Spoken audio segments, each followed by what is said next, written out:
Assalamualaikum warahmatullahi wabarakatuh. Waalaikumsalam warahmatullahi wabarakatuh. Saya Delia Suci, kelas 11 TITL 1. Kelas 11 TITL 1. Saya di sini akan menyampaikan visi dan misi sebagai calon ketua umum Multimedia Jurnalistik Angkatan 7. Visi saya adalah meningkatkan keimanan dan ketakwaan seluruh anggota multimedia jurnalistik dan juga meningkatkan rasa kekeluargaan dalam berorganisasi, serta menjadikan multimedia jurnalistik sebagai sarana penyaluran bakat dan kreativitas untuk menciptakan generasi yang mandiri, kreatif, aktif, bertanggung jawab, yang dilandasi dengan janji multimedia jurnalistik. Misi saya yang pertama adalah menumbuhkan dan memupuk keimanan serta ketakwaan dengan dasar bertakwa kepada Tuhan Yang Maha Esa. Yang kedua, memperbaiki komunikasi. Yang ketiga, menjalin kerjasama dengan organisasi dan ekstrakurikuler lain. Yang keempat, meningkatkan kedisiplinan dalam melakukan segala hal. Yang kelima, menjalankan program kerja sesuai dengan rencana. Dan yang keenam, menciptakan suatu kegiatan yang menimbulkan kerjasama dan memancing keaktifan anggota multimedia jurnalistik. Selanjutnya saya akan menjelaskan dari beberapa misi saya tersebut. Menumbuhkan dan memupuk keimanan serta ketakwaan dengan dasar bertakwa kepada Tuhan Yang Maha Esa. Jadi, kita di sini selain melakukan ekstrakurikuler, kita juga harus mengutamakan keimanan serta ketakwaan pada Tuhan Yang Maha Esa. Yang kedua, memperbaiki komunikasi. Memperbaiki komunikasi tidak hanya dengan anggota saja, tapi dengan pembina, alumni, dan dengan adik kelas, serta organisasi-organisasi dan ekstrakurikuler lainnya. Selanjutnya, meningkatkan kedisiplinan dengan melakukan segala hal. Yang dimaksudkan dengan kedisiplinan, kita tidak boleh telat.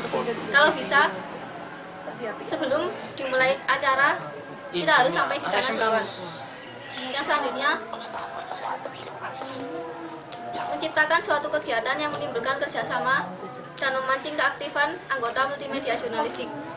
Misalkan kita membuat suatu kegiatan, yaitu kegiatan yang mengandung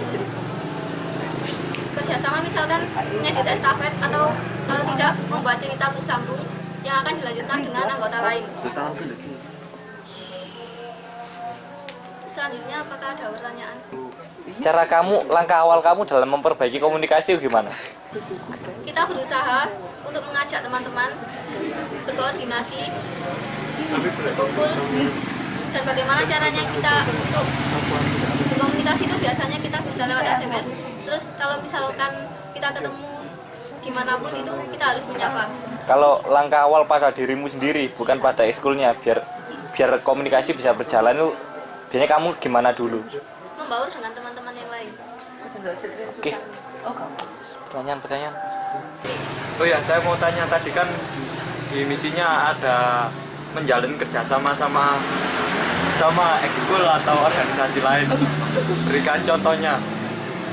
Ya, misalkan kalau kita punya materi, itu kita bagi dengan organisasi lain supaya kita sama-sama mengerti. Jadi kita nggak cuma mengetahui materi-materi yang ada di organisasi kita. Bagaimana jika anggota lebih aktif daripada ketuanya? Ya, yang pertama saya akan berusaha untuk lebih aktif daripada anggota saya, dan kalau misal itu terjadi, saya juga akan terus berusaha supaya kita bisa bekerja sama untuk mencapai suatu tujuan yang ada. Sekarang pertanyaannya tak Walid, bagaimana jika ketua lebih aktif daripada anggota lainnya? Kalau misal ketua lebih aktif daripada anggotanya, ya sebisa mungkin saya akan mengajak anggota saya untuk bersama-sama mencapai suatu tujuan agar saya tidak bekerja sendiri. Karena kalau misal saya bekerja sendiri, pasti orang lain menganggap saya itu egois. Mencapai tujuan apa? Tujuan, misalkan ada suatu kegiatan, ya berarti tujuan dari suatu kegiatan tersebut. Di luar kegiatan, misalnya dalam keseharian, Oh, iya.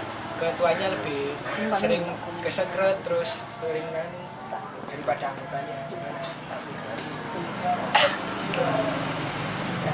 Ya berarti saya juga harus terus mengajak supaya mereka juga lebih aktif.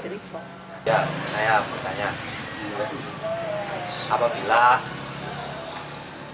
apabila ada anggota-anggota kamu nggak mendukung kamu sama misalnya egois lah, mementingkan diri mereka sendiri, nggak memperhatikan ekskulnya, terus kamu biarin gitu aja, apa yang kamu lakukan? Maksudnya mereka tidak mendukung kegiatan yang saya adakan gitu. Ya, bukan kegiatan, ya Tidak mendukung setiap saya. ya kesehariannya itu tidak pernah mendukung, membiarkan kamu. Langkah pertamanya itu saya akan mengadakan suatu kegiatan yang bisa memancing mereka untuk mendukung keseharian saya dan mendukung keseharian, maksudnya yang mendukung Visi-visi kamu. ya visi-misi saya dan multimedia jurnalistik untuk kedepannya. Kalau masih sama, Ya saya akan tetap berusaha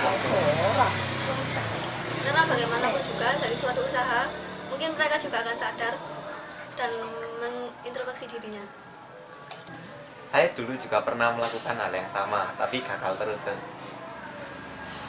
Ya kalau misalkan sudah mentok nggak didukung, ya kita nggak apa-apa tetap melakukan kegiatan itu, tapi kalau ada berhasilnya juga kita tetap berterima kasih kepadanya karena itu juga mungkin dia juga mendukung dari hati, tapi secara langsung dia mengatakan tidak. Terus ya solusinya gimana, Kak? Apa yang kamu lakukan? Ya solusinya tetap mengajak dia untuk bekerja sama. Ya itu maksudnya udah nggak ada respon sama sekali, selalu menghindar.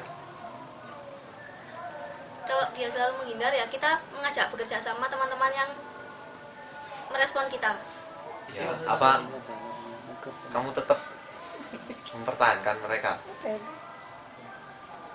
Kalau misal tidak mau, ya bagaimana kita bisa mempertahankan? Soalnya kalau misalkan kita melakukan suatu kegiatan, tetapi dia tidak mendukung kegiatan kita, kan kalau dia tetap diajak, pasti dia kan melakukannya tidak ikhlas gitu. Ya itu kita lepas saja. Tapi kalau misalkan kita dapat pengalaman, terus dapat materi-materi baru, itu kita tetap berbagi ke mereka. Jadi intinya dilepas saja. Ya kalau mau ya diajak lagi. Oh, misalnya diajak mana, untungnya gawe ekskulmu apa? Wong dhek yo males-malesan ngene. Ya setidaknya dia bisa membantu. Misalnya dia nggak dalam suatu kegiatan, misalnya dalam diskusi terus membantu untuk berpendapat. Awal misalkan untuk pendapat, Iya. Iya. diulangi. Membantu untuk pendapat, mengutarakan pendapat itu usul-usulan. Semisal nanti kamu dapat adik kelas, terus adik kelas kamu itu malahan udah pinter-pinter multimedianya, bahkan mungkin bisa dikatakan setara dengan kalian, terus itu gimana nanti? Ya bagaimana caranya kita harus tetap mengatasi mereka supaya mereka tidak menyombongkan dirinya gitu Pak. Maksudnya, jadi maksud kamu kita terus berusaha gimana caranya kita tetap terlihat kayak senior, lebih pinter, lebih anu gitu. Enggak kan biasanya kalau ada adik kelas yang lebih pintar dari kita kan biasanya sombong. Nah itu bagaimana caranya kita menjadikan dia untuk tetap menghargai kita. Kalau misalkan kita tidak tahu gitu ditanya, Kak ini gimana? Tapi kita tidak tahu, tidak bisa menjawab. Itu kita mohon maaf dulu. Kita nggak bisa jawab sekarang. Tapi nanti kalau suatu saat saya bisa jawab, saya akan cepat-cepat menghubungi kalian. Dan kalau misal itu tidak bisa terjadi, kita ajak belajar bersama. Gini, tadi di visi misinya itu ada yang bersangkutan sama bertakwa sama Tuhan Yang Maha Esa, ya. Oke, di sini saya mau tanya, gimana sih kamu bisa meningkatkan ketakwaan tersebut terhadap pengurus kamu, baik kelas 11 maupun kelas 10. Dan sedangkan di sini kan zaman sekarang anak-anak itu sulit buat beribadah, apalagi kalau waktu sholat sama waktunya sholat kan susah. Gimana caranya? Ya, jadi kalau misal waktu pulang sekolah kan pasti kita harus sholat dulu. Nah itu kita cepat-cepat ngajak sholat sebelum pematerian dilakukan. Terus kalau misal ada yang nggak mau, ditanya kenapa kok nggak mau, kan padahal kita kan agamanya, misalkan dia agama Islam, tapi kenapa kok nggak mau? Ya itu nanti tetap kita tanya biar dia itu tetap mau untuk menjalankan sholatnya. Terus cuma dalam keseharian aja, kalau sama dalam kegiatan bagaimana? Dalam kegiatan kita memberi waktu untuk istirahat dan sholat.